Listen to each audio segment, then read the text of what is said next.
5 little monkeys jumping on the bed. One fell off and bumped his head. Mama called the doctor and the doctor said, "No more monkeys jumping on the bed."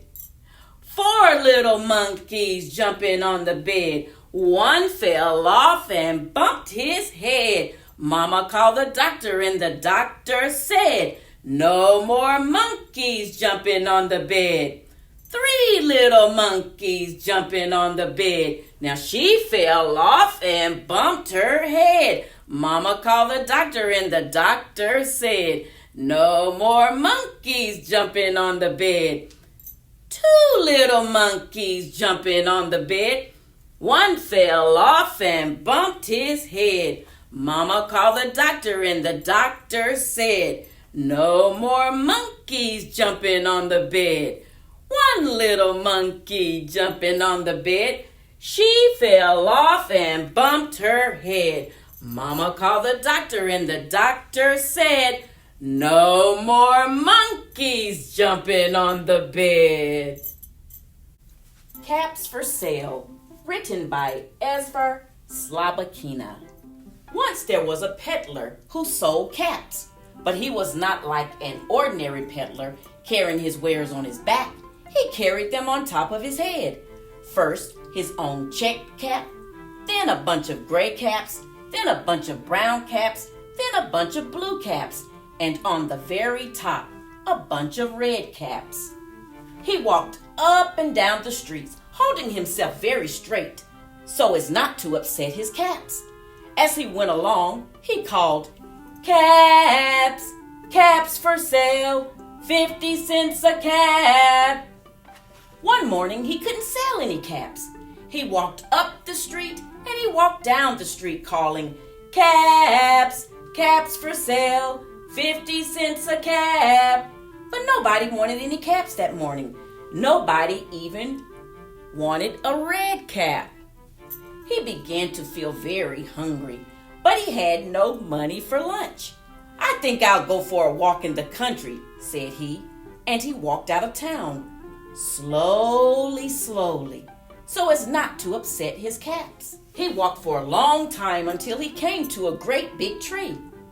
"That's a nice place for a rest," thought he, and he sat down very slowly under the tree and leaned back little by little against a tree trunk so as not to disturb the caps on his head. Then he put up his hand to feel if they were straight. First, his own checked caps, then the gray caps, then the brown caps, then the blue caps, then the red caps on the very top. They were all there, so he went to sleep. He slept for a long time.